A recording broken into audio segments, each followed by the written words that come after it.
Well, hello and welcome to the 27th Degree with Chris and Nancy. So, our podcast today will be Women's Sexual Health with Dr. Julianne Arena. And we've had Dr. Arena here before. This is her second time back, and we're really excited to have her here to discuss this important topic. But before we begin our conversation, I'd like to thank our sponsor, Bay Coast Bank. Bay Coast Bank is just right for all of your financial needs. Visit baycoast.bank or call 508-678-7641 to learn more. So, welcome back, Dr. Arena. Dr. Julianne Arena is a double board certified physician, educator, keynote speaker, entrepreneur, and mother to two teenagers. She received her undergraduate degree at Harvard University and graduated from Boston University School of Medicine. She completed her residency in obstetrics and gynecology at Bay State Medical Center in Springfield, Mass. She then practiced conventional medicine as a board certified OB/GYN physician for 15 years before she had her own awakening. In May of 2016, she went to a conference on integrative medicine in women's health. She could not believe there was so much out there that she hadn't learned in conventional medical training to help her patients, her family, and herself. Her passion for healing was reignited, and there was no turning back. She went on to complete a fellowship and board certification in anti aging, regenerative, metabolic, and functional medicine. She feels she has the privilege of having both a traditional and an integrative perspective on healthcare. Her expertise in balancing hormone with a whole lifestyle approach, including bioidentical hormone replacement therapy, BHRT, has allowed countless women to get their lives back. That is what truly drives her and brings her joy. It is her goal to help women create an optimal and vibrant life. We are so glad that you rejoined us, Doctor. Yes, Thank thank you you so very much. much. Thank you for having me back. You're very welcome. So, could you please give us an overview on your specialty and how you treat women's issues at this point in your career? Sure, it has definitely shifted as I have worked longer in the field and aged myself. I sort of feel like sometimes I grow up with my patient Yes. population. Early in my career, it was a lot about obstetrics and delivery and gynecology and surgery, but you would still see patients, women, for their annual exams. And we didn't get a lot of training in residency for the general annual exam and wellness and women's health. And so it was sort of a learn as you go approach. So at this stage of my career, I've had the years of experience to sort of learn on the job, if you will. And I still felt, before I went back and did my additional training, that I didn't have as many tools in the toolbox. It was somewhat limited. But going back and doing additional training, I just feel like there are so many more doors that are open for conversation, so many more tools in the toolbox to help my patients. So I love really sitting down and getting to the root cause of what's going on.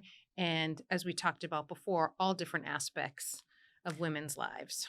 So that's great. And again, you don't do the traditional 15-minute appointment. You're really kind of taking your time, doing a deep dive, having those conversations, and having the time to have those conversations and really tap into what's a woman's health and a woman's sexual health means to her.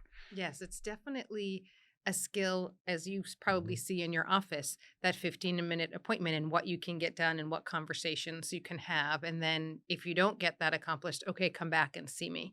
So that's how I navigated it in the beginning. But now, right, I see people for a minimum of a half an hour, 45 minutes, and if it's a first time visit, an hour, Nice. because we are going over a lot. And I want to know their history and what has worked or what hasn't worked. So we really can try to get to the root. As we start focusing on women's sexual health, I Mhm. mean, there's so much out there. You hear about men's dysfunctions all the time. There's ads, there's Yeah. talk about it. Every football game you watch, there's always Right. Viagra ads or Yes. whatever ads. Yes. It's everywhere. How come women's sexual health is quieter? Mm. What's your thoughts? Right? It's definitely a challenge. I think it's difficult.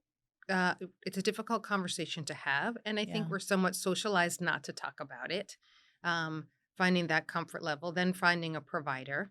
Women in small groups are talking about it, or you're talking about Right. it with your friends, but finding a provider that's comfortable with that, and then the time, and then there's no perfect one answer, right? Right. Because it's so complex.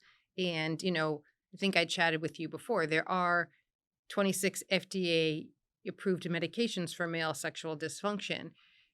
For women, there are two to three. There's some side effects, so I feel like it's more complex. And trust me, I went and looked for that magic pill for women for years. I would go to conferences. Okay, what is it for myself, for everyone else? And then I realized it was far more involved than that, and that's sort of how talking with women has evolved for me. And realizing there's no magic pill. We really have to dig and see how many layers out there that we need to address. So, maybe we can start talking about, I guess, the causes of women's sexual dysfunction, the pathophysiology, so to speak. Sure.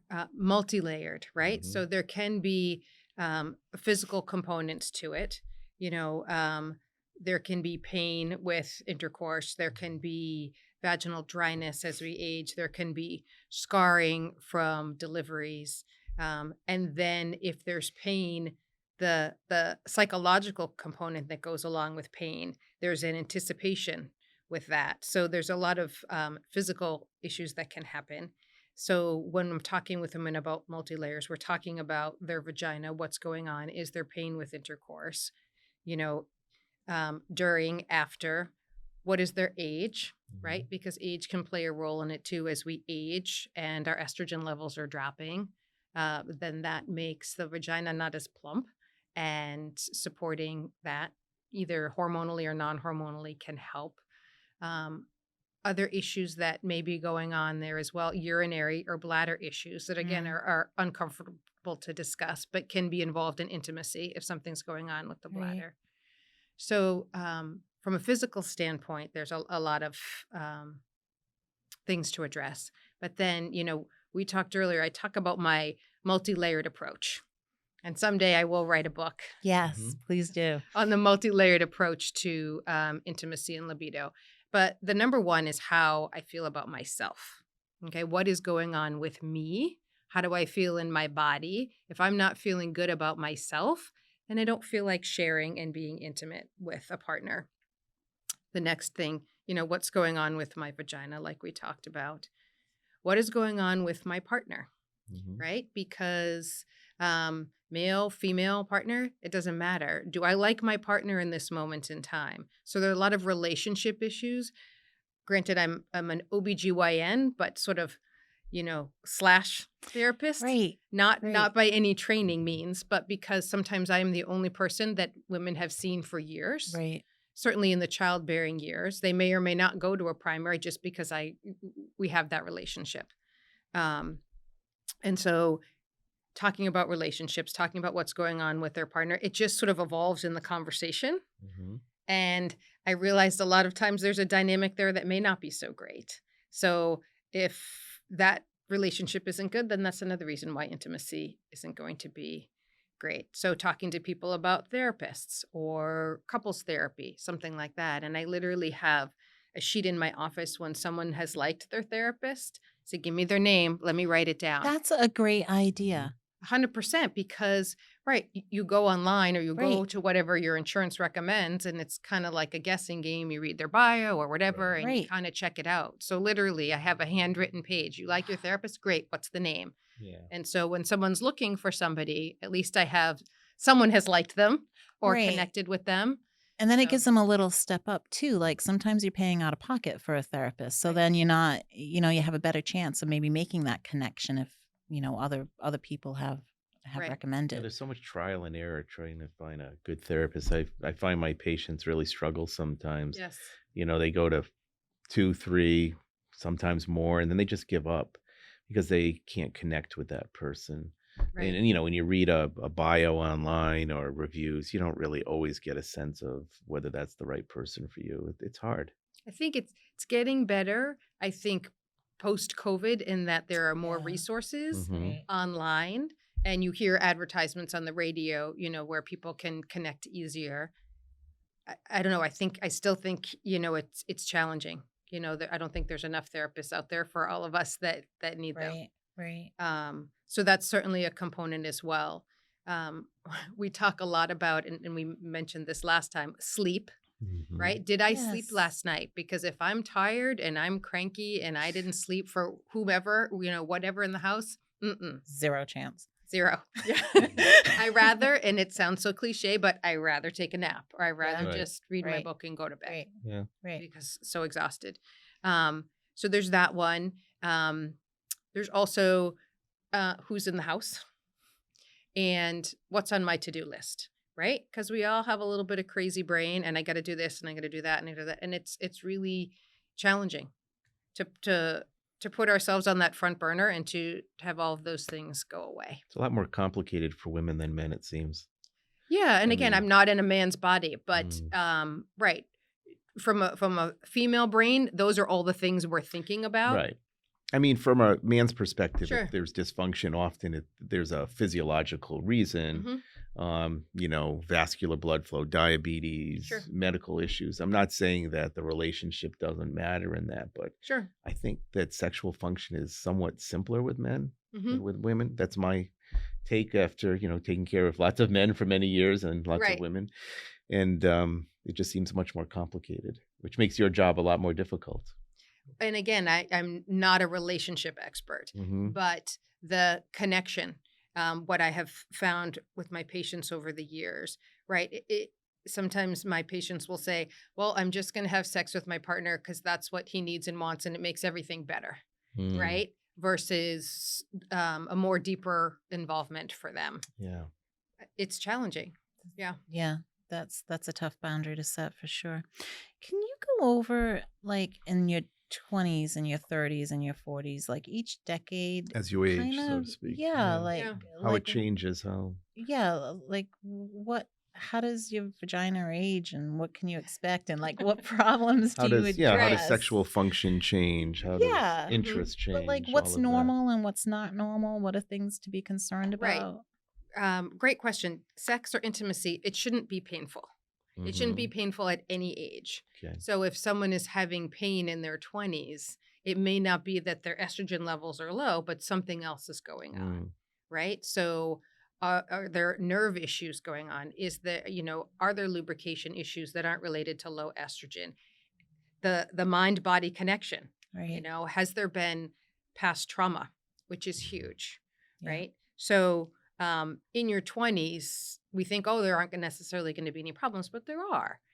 There can be pain issues, and there's a whole score of vulvar issues Yeah. and vulvodynia and vestibulitis and all of those sorts of things that you try to tease out, and then depending on the age, if women are having babies, right? So the body's changing, Right. our figure may be changing, how we feel about ourselves changing.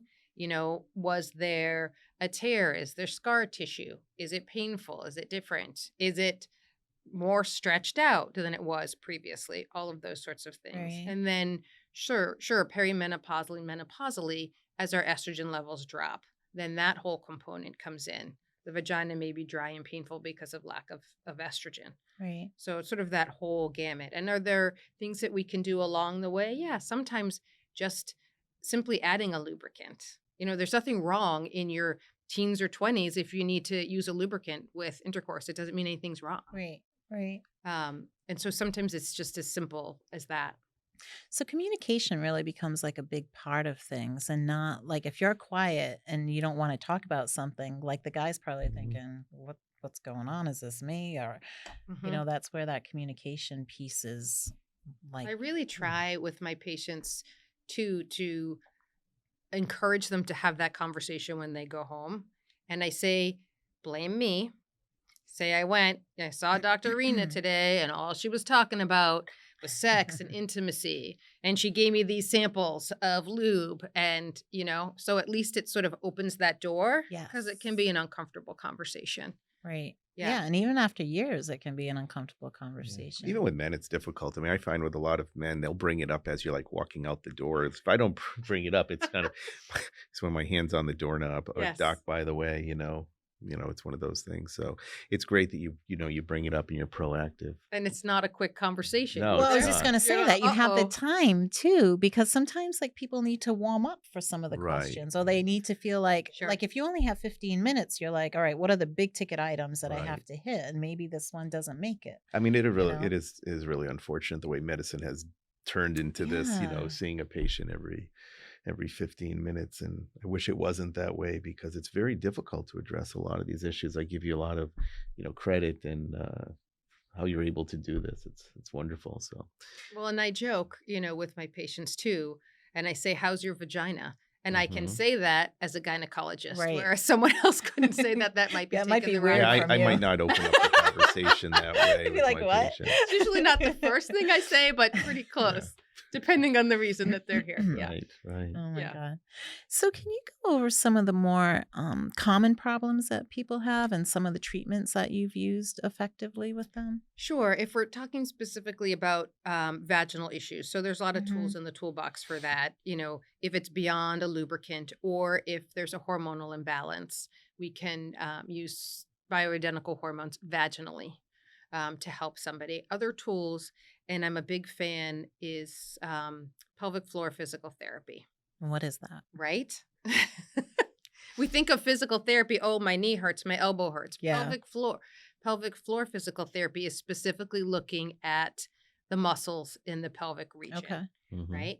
And so they can be tight, they can be loose. All of those muscles circle around the urethra, the vagina, the rectum. So depending on what your symptoms are, they may be bladder symptoms.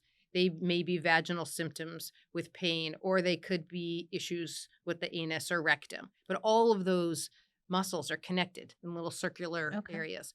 So a pelvic floor physical therapist specializes in this. And again, you have to be comfortable, right? Because they're going to go in and they're going to do an exam and they're going to feel. And many of my patients have really tight muscles down there. Okay. Okay. Because, we're taught hold in your stomach, do your pelvic tilt, do whatever. Maybe it's yoga or Pilates. We're really, really Right. tight down there. Well, that can cause a lot of pain and discomfort. Oh. So sometimes I'm sending women with pain there and they work with the pelvic floor physical therapists and they get their homework, but it can be a game changer. It also can be a game changer for urinary issues as well. Oh. Sort of Wow. retraining on what we think of as the Kegel exercises. And, I have this one patient, I can't remember if I told you previously, she had a lot of pelvic floor pain and discomfort, and she couldn't wear pants Hmm. because things were just so uncomfortable. And working diligently with a pelvic floor physical therapist, she could wear pants. It must be hard to find physical therapists that deal specifically with pelvic floor issues. I mean, I'm trying to think It's about getting my better. area. There, I'd have to really search to find someone. Yeah, it's getting better. I found one or two, and then I think I was referring everybody, and they needed to Yeah. expand their practice. Okay. So yeah, Peak Physical Therapy has many branches around Massachusetts that I Mm. use, and they have Nice. wonderful female physical therapists. What do they do exactly? So they'll go in and I prep my patient, said they're going to Mhm. do a pelvic exam because you don't think about someone that's not your gynecologist Right. doing a pelvic course. exam. And, from what my patients say, they get their fingers in there and they're having you squeeze and they're testing and they're looking at all those muscles. Right. Right. And then getting a sense. And sometimes working with trying to release those muscles. Mhm. And sometimes they're working with vaginal dilators and things like that. And then we're working in conjunction because if it's painful and they need a little estrogen, great. I'm working with them with that. And then they're working with the pelvic floor physical therapist. So a lot of women are really hesitant to use estrogen because they're concerned about, breast cancer and whatnot. Can you talk a little bit about, vaginal estrogen, bioidentical hormonal therapy, Sure. and how maybe it differs risk-wise versus, say, oral estrogen of Sure. kind of years ago that we And still can you use actually, explain but that big term too? what Bioidentical. Yeah.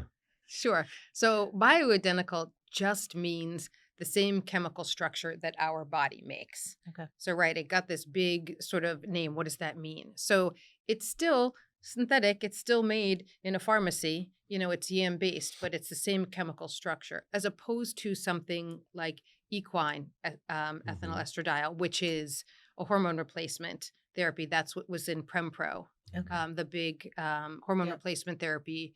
That's where the big 2002 Women's Health Initiative came out. And that's when everyone said, whoa, increased risk for breast cancer, cardiac events. Right. Again, 21 years later, we've looked at that study over and over again. And, it was the patient population. Right. These women were started later. It was the equine estrogen and synthetic progestin.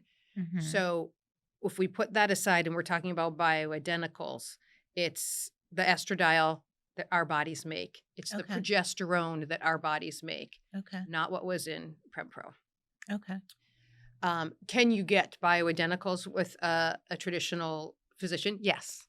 So regular pharmacies do carry that. Estrogen can be in patch form, in gel form. Oh, Progesterone can be in a regular pharmacy, but only in 2 doses. So that's where the challenge comes because I customize with patients. It's not cookie cutter. Some people don't like the patch or can't tolerate a patch. So we may be doing a cream or something like that. Myself, I like true progesterone because it's the same chemical structure that our body makes. Can we have them be compounded vaginally? Yes, 100%. And I see amazing results when we use vaginal hormones, estrogen, progesterone, testosterone, DHEA. So those mostly go through. Sometimes regular pharmacies will carry a topical estradiol, but if I'm compounding that, we'll go to another pharmacy.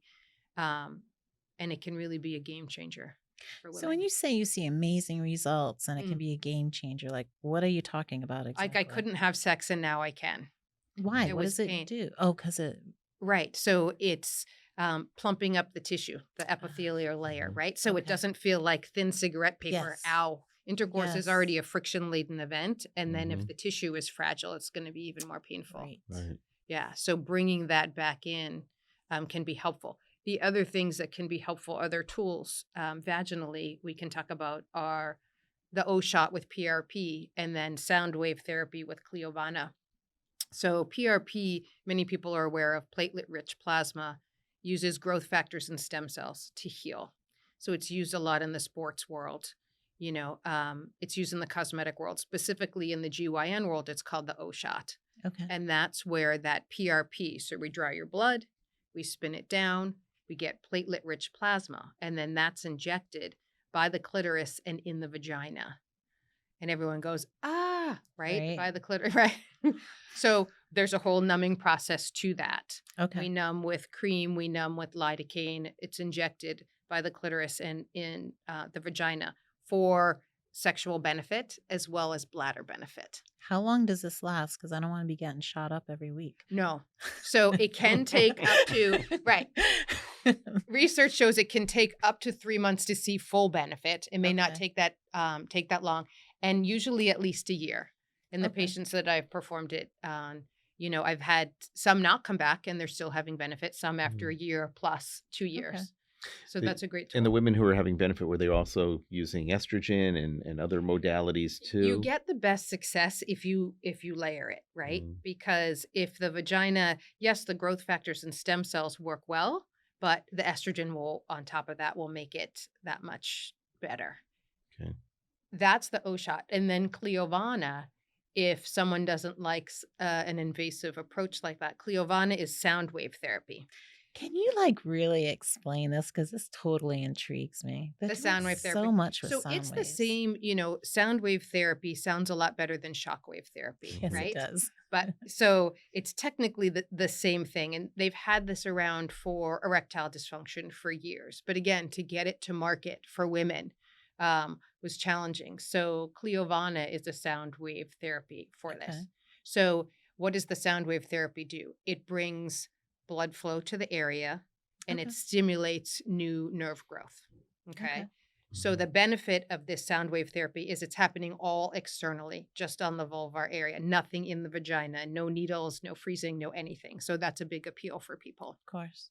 And that particular treatment is just a 10-minute treatment twice a week for 2 weeks. Is it expensive? Like, Yes, because it's out of pocket. So Okay. depending on where you are, you're probably looking at, $2,000 plus for the total treatment. It's Okay. similar to what men are receiving with Yes. this Hmm. gains wave therapy, same Yes. machine, I would suspect, or Yes. similar at least. Yes. It's another company. Yes. Yeah, it's interesting. Again, the benefits, right? No downtime. Come in the office for 10 minutes, get your treatments. Mm. You know, do I see benefit between treatment 1 and treatment 4? I do. I see women talk about increased or improved lubrication, less pain. And again, over time, gets better. Okay. Yeah. So how many times does that have to be repeated? Is that like, or does it just really depend on the person? Again, depends, right? I have had people who I haven't seen back, and then, someone who said 6 months, another person a year plus. Is it dependent on age? Like, do certain age groups respond better to certain treatments? I think um, the less damage or trauma that's there, the better response you're going to get. Okay. But it doesn't mean that someone in their 60s, 70s, 80s isn't going to get a response either. Okay. You know, they market it too for women. They say it's for everyone, right? as they should. But, starting after childbearing ages when things start to shift and change. Mhm. Primacare is Southeastern New England's trusted leader in medical care. With offices in Fall River and surrounding communities, we're dedicated to your well-being. Our carefully selected team of more than 150 providers offers world-class primary and specialty medical care. Primacare doctors are supported by a skilled staff trained to deliver comprehensive radiology, imaging, and testing services. Primacare is large enough to take care of all your medical needs, but small enough to care for you personally. Primacare is by your side. This may be an unfair question, but like, when will insurances start to cover this stuff? Mm. You know? It's really hard to Yeah. even market it. I will tell you, I have tried to get a billboard. I have tried to get it out there. It's really challenging. Mm. I used to think it was just because maybe we live in New England and we're a little bit more conservative versus California or New York or this or that. But, the company's national, and I think people are really struggling with that. Why? I don't know. So, when, like, we've talked about painful sex, but what are the other symptoms that people like just might be like, oh, well, that's the way it goes, and not maybe realizing that they can be so much better from where they are now? That's a great question because I've definitely had patients over the years who say, it's not a problem. It doesn't bother me. It doesn't bother my partner, and we're okay. Because here I am digging, right? Asking the Mhm. Right, questions. right. And some people say, I'm okay with that. But are they really okay? I dig, I try Yeah. really hard. And sometimes if they Sometimes are, I they are, I just let it guess. be. Yeah. Okay. Right. Yeah. Because it's not for everybody. But, again, decreased libido is probably one of my Mhm. my number one reasons for coming into the office because That's of all of those things that and we that talked seems a about. lot more challenging to deal with, I would think. Well, Where is because it it's coming like from? it's Yeah. twofold because you might be fine with that, but then you're subjecting your husband to a Right. life of no fun, Yeah. you know, with you, I guess. Well, But, yeah, I mean, I or think your it's and significant probably other. there are probably a lot of relationships where people don't talk about it with their partners, I'm guessing. Hmm. So what happens when someone has like zero sex drive? There's certain treatments. Can we talk about the treatments for that? If everything else is like hunky dory, but you're just like not interested. Yeah, so right, exactly. I All mean, the we'll check. I will look at their hormone levels, Mhm. and I will look at including their testosterone level. And testosterone is not the be all end all, but some women don't even realize that we have testosterone. They just think it's a male hormone. And I Right. say we have it obviously in smaller amounts. But if your testosterone is in the toilet, then that can be a root cause as well. I mean, a testosterone, yes, it's libido, but it's also, lean muscle mass, memory, bone strength, sense of well being. So if your testosterone's in the toilet, you might not feel like Right. doing anything. Right. So I look at their levels, I balance levels. Again, more challenging to get covered by insurance for both men and women because Yeah. I see men and I will write for testosterone in the pharmacy. I need to prove that it's not for athletic enhancement or performance. Yeah. I have to show, I'm sure you probably show two low levels separate from each Yeah. other, all of that kind of Yeah, stuff. there's a whole prior auth Yes. situation that we have to go through with men, and exactly what you mentioned. And sometimes it goes through easily, and sometimes it just frankly gets denied despite everything that you do, depending Mhm. on the insurance. So, Yeah. So low mm, libido, if everything else is like fine, you check testosterone levels, and what else are you looking for? Right. I'll look at all of them. I'll look at estrogen, progesterone, testosterone. I look at DHEA because that's a precursor to testosterone, and Right. sometimes just boosting that can downstream improve with testosterone. Again, all of the other things we talked about, your relationship. mhm. Do you like your partner Yeah. Right. today? Yes. Right. So when you put someone on hormone therapy Mm, and they start taking it, like, what does it do to how they feel? Like, can you dial it up or dial it down? yes. Like, where's that balance? Right. So I tell my patients to it, there's really an art and a science. So I'm testing and I have levels, but I look at the levels, but I also look at you, right? So as we're transitioning into perimenopause and menopause, if we're symptomatic with hot flashes, with night sweats, with Right. vaginal dryness, those are keys that you can measure. Oh, my hot flashes are better, or they're kind of better, but they're not really. So okay, Mm, because again, I start low and go slow, right? So do we need to dial up or not? Or is that the appropriate dose for you? So we go along with that. So if someone has symptoms, that's a great way to start and gauge. Um, Other women are intrigued about it too, because there's, again, more and more is out there about it Right. and about brain health, right? Oh, And mhm. estrogen protecting the brain and the bones. So people will come in and say, I have a family history of Alzheimer's or dementia, and I'm interested now. It's not just about symptoms, it's about prevention, right? right. And again, can be very controversial out there depending on what school of thought you are. But I strongly believe estrogen protects the brain. It's anti-inflammatory. It helps with memory, and unfortunately, there's a memory care center being built on every corner, All right. right? If someone in your general practice Mhm. comes to you and says, "Can you check my hormones or anything?" Do Mhm. you need like any, like, like if I want a vitamin D checked, like you have to have certain Yeah, you things to just get you it just need a checked? diagnosis. I Okay. mean, as Right. So long it's as you have an pretty, appropriate diagnosis, most insurances will pay for that lab Hormonal testing. imbalance. Yeah, That's a good okay. one. That's a good Okay. diagnosis code that can be used. I'll All try that right. one. I've never used that one, but I'll try Yes. Yes. that. As Absolutely. you're talking about all this stuff, I'm like, oh my God, it's like a big jigsaw puzzle and everything keeps Yeah. on moving and shifting. It's like nothing's standalone. So you have to be like park detective and bloodhound and like Yes. Mm. everything Because else. nobody's the same, right? Right. It's And then not it's just cookie not cutter. physical, it's emotional. It's like all these aspects that you talk about. So I don't Right. If know. someone mostly has symptoms that are vaginal, I'm going to replace their hormones vaginally. If Right. someone doesn't, then I have other options to do it transdermally or sometimes orally. So again, it's not every person gets the same thing. Right. So let me ask you a question. I'll just switch it around a little bit. Sure.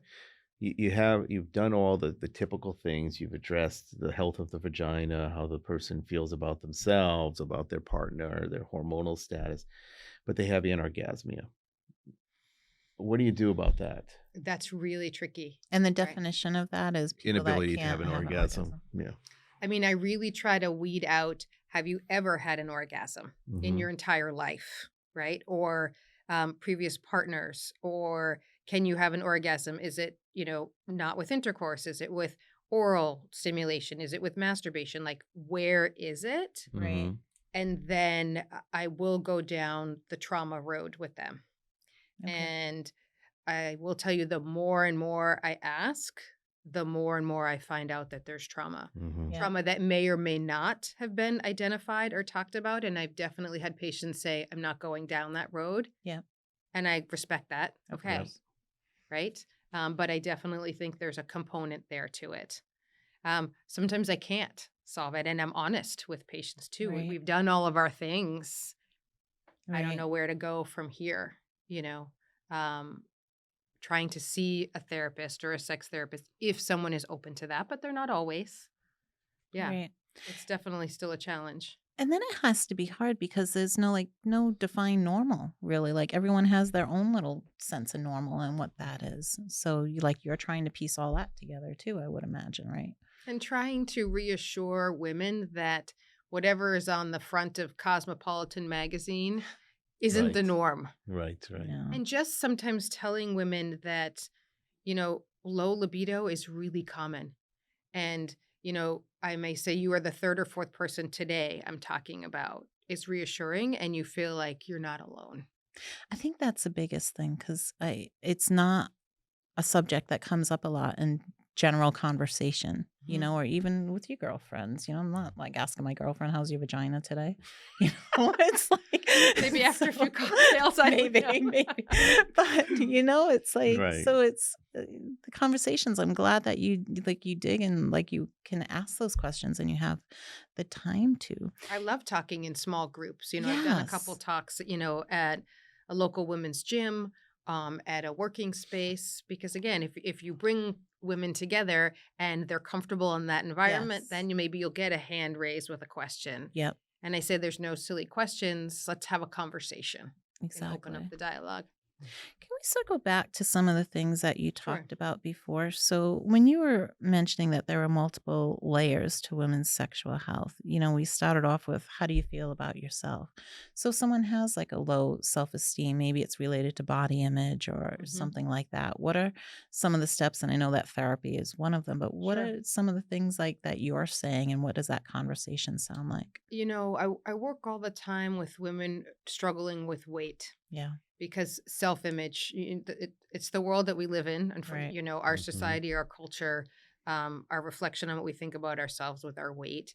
So we'll talk a lot about their lifestyle and their weight. Are there ways that we can shift and change that, or just learning to be comfortable with your weight?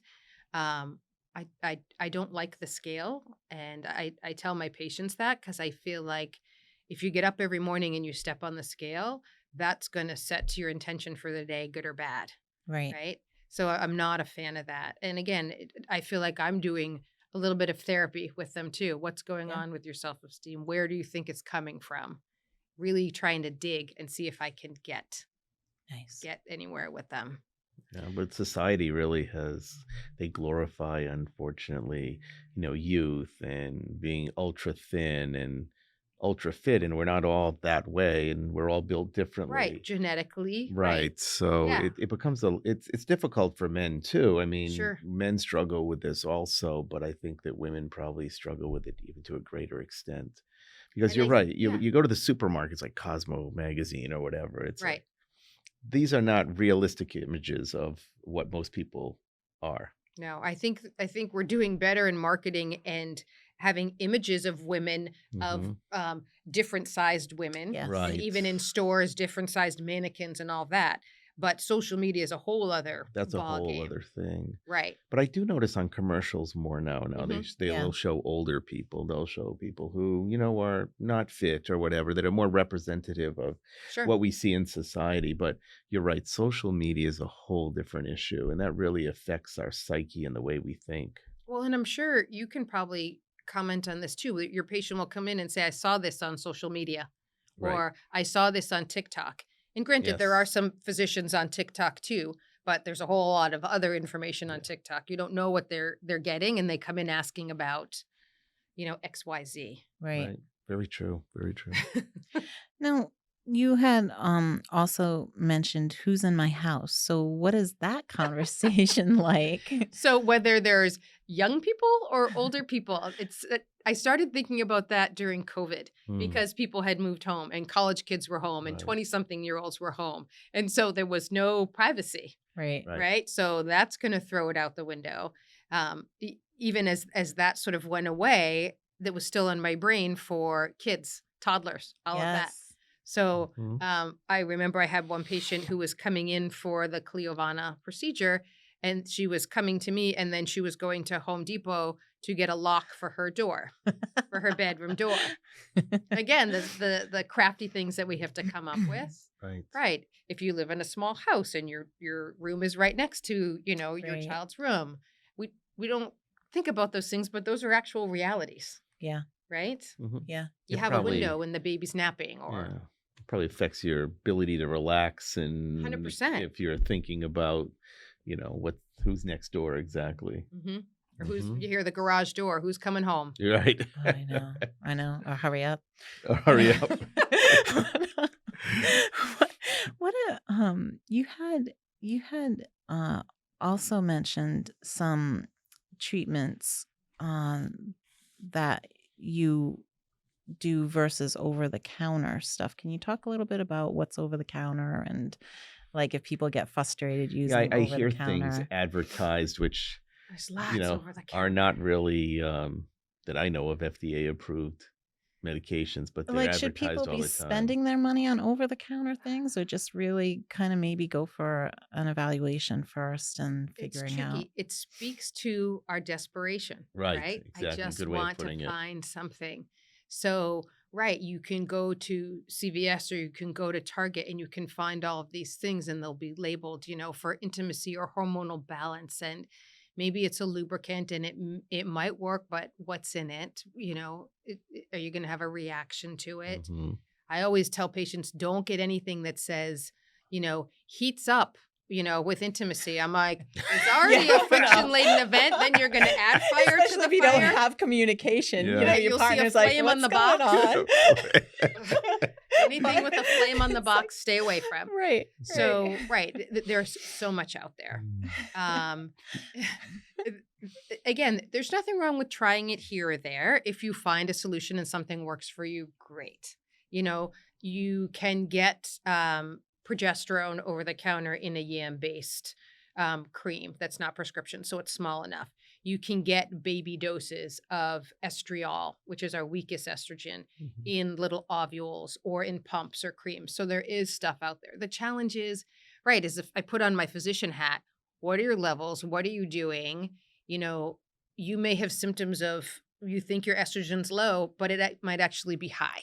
And Right. so that's where I say we need to test and not guess. Do you need to clean everything out and detoxify your Yes, liver right. before you're throwing estrogen at yourself? I'm guessing a lot of this over-the-counter therapy is not inexpensive either. No, Oh my God, no. no. Probably not. Patients come in with like bags of stuff that they've Mhm. tried, either supplements or creams or this or that. You Yeah. probably want to take a bunch of them and just throw them in the trash. Yeah. Oh my God. So are there like do's and don'ts for like hygiene, like sexual hygiene and stuff like that? Like does anyone come to you with certain complaints and you're like, well, do you wear this? Do you not do this? Do you Yes. like, can My we talk a little my bit about that? gynecologist speech. Yes. Yeah, For years and years yeah. and years. Right. Because UTIs, recurrent yeast infections, as a gynecologist, I do not like the invention of the thong, right? Mhm. Because it just, that area needs to breathe. When we wear underpants, when we wear thin underpants, we're trapping moisture. There's bacteria that's just going back and forth. And so it's kind of a breeding ground. Yeah. Right. Simple, plain cotton underpants. Like Great. grandma wears. That Sorry, grandma guys. wear. Yeah, you can get it in a bikini form. And then, right, giving your body and your bottom a break at night. Don't wear underpants when you sleep, which kind of goes against whatever, I don't know, you were raised. You got to keep everything covered. So give it a breath. And, in the summer, don't, sit in your wet bathing suit because that can breed bacteria and yeast because we're already hot and sweaty. Right. The invention of the yoga pant, however many years ago. Super fun and cute, but women would wear yoga pants all day long, Right. which are tight and fitted and, a breeding ground for bacteria and yeast. So there's some of those basics. And then I tell women too, you can always, if it's hot and sweaty, you blow dry your hair a little bit, blow dry a little bit down there, but not too close, right? And not on the hot setting, right? Yeah, So you yeah. just want to keep things dry. Right. So those Yes, are make some. sure you have a lock on the bathroom door too, right? Like anyone walks in, they're like, "What are you Right. doing?" I mean, those are some of the basics that are out there. But common, frequent UTIs. So I Yeah. tell women best to empty your bladder before and after intercourse, right? Okay. Because again, Mhm. for women, the urethra is very close to the Yes. vagina, and so Right. again, bacteria just with intercourse can increase our risk of UTIs. Mhm. Then as we age, it increases more.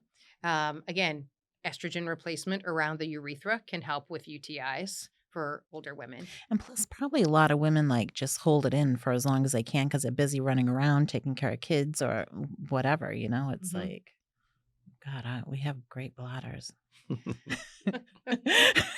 Right. Right. So those are some of the Excuse me. things, right? So frequent UTIs, they have women, right? They empty their bladder before and after intercourse. Again, the vagina is a self-cleaning organ. We don't need to put anything up there to clean it. Okay. So not a fan of over-the-counter douches or vinegar washes and all of that. We Oh, have our own bacteria there, just like okay. the gut microbiome. We have a Yeah. vaginal Mhm. microbiome. Okay. So if someone's getting frequent UTIs or bacterial infections or yeast infections, what's going on with the microbiome of the vagina, right? There are actually probiotics I was just, specifically for yeah. women's health that you Okay. can take orally Okay. or you can actually put into the vagina because they're mucous membranes and it will dissolve. What about like foods and drinks, like cranberry juice, and like all these things Right, that can be helpful. You know, how many gallons do you have to right. Like, is drink? any of that, do you find Yeah. useful over your career? Yeah, and again, there are some over-the-counter remedies that are helpful with that. You Yeah. know, some cranberry pills or Azo, I think, is a brand. So hmm yeah, sometimes if it's simple, something over-the-counter remedy like that can be really helpful. Now, heading into like well, if it stops raining in the hot months, Yeah.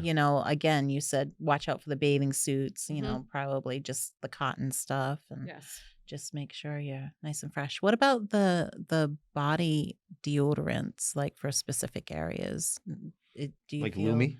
yes. Do you feel like a certain way about like items or products like that, or not Again, so much? we're so socialized to like smell clean and fresh. Like Yeah. our bodies have normal body function and normal odor, and we shouldn't necessarily be masking it. Having said that, if there's an abnormal odor that you're noticing, sure, that's time to come and see the gynecologist and make Yeah. sure there isn't something going on. But masking that, I don't know. Mm, I mean, I know it's an industry out there, and we all want to smell pretty and flowery. But do we need to? Probably not. Sometimes Mhm. in that arena, I think less is more. yeah. Yeah. Yeah. Now, can you share with us a couple of patient stories, maybe like that a woman was feeling like really discouraged and, you know, she had the conversation with you and you did a certain treatment or, I have so many women who, as they're aging, have pain with intercourse. They may be having some hot flashes, night sweats, vaginal dryness, and doing a hormonal assessment. And like I mentioned, replacing hormones vaginally or even just externally on the labia and around the clitoral area. And I'll see them back in 8 to 10 weeks. Pain is gone, intercourse is happening, and they're excited and their partner is thrilled. nice. Yeah. I mean, again, that's what drives me when I have the patient success and Mhm. they're coming back with those stories. That's why I do what I do, because it really can shift and change. Does that help with the sex drive too? I mean, I Hmm. know it takes away that certain component of pain, but suppose you're not experiencing pain with a low sex drive, like you still Hmm. explore those options. Yes. Hmm. And again, if we're feeling better and we're having more intercourse and we're connecting with our partner and there's a release of other hormones and oxytocin, I mean, we're hardwired for that intimacy and connection, then that ball kind of gets rolling, right? And then Yeah. it's like, oh, all right, this is good. This feels good. I'm connecting with my partner. I want to continue to do it. Yeah. Yeah. Yeah. Very Great. good. All right. Great conversation. I think so too, and I think it was like a like a needed conversation. You just don't have enough of these for Yeah. whatever reason. Now, what is one message that you'd really like to leave our audience with, Dr. Arena? Don't be afraid to have the conversation. I know it's uncomfortable, but ask questions, find a provider, do your research, um, ask the questions. And if your provider's not comfortable, that's okay. If it's not in their wheelhouse, that's okay. You might just need to do a little bit more digging to find someone who will have that conversation with you. And if people want to continue the conversation with you, how do they get in touch with you? So my practice is Waves of Awakening Center for Personalized Medicine. We're in Plymouth. So my website is wavesofawakening.com. We are on social media, Waves of Nice. Awakening on Instagram and Facebook as well. And yeah, call the office, talk with Michelle. And yeah, I would love to. This is my passion, and I would love to have a conversation about it. That's great. Thank you so much. Well, Dr. Arena, thank you so much for being here again. Yes, We thank you really, so much for having me. yeah, we really appreciate it. It's a great conversation. It's one that's so important to Yes. talk about, and um, we haven't had anyone on the show who's really been able to talk about it like this. So thank you so much. And I want to thank our audience for listening to our show. And if you'd like to become a sponsor, please contact us at 774-319-4230. Special thanks to Ron Gamache for our intro music, and to the Bioskills Institute for producing our show, and of course, Bay Coast Bank, which is just right for all of your financial needs. Visit baycoast.bank or call 508-678-7641 to learn more. And once again, Dr. Arena, thank you so much for being here and talking to us and our audience about this topic. We really appreciate it. Thank you. Thanks.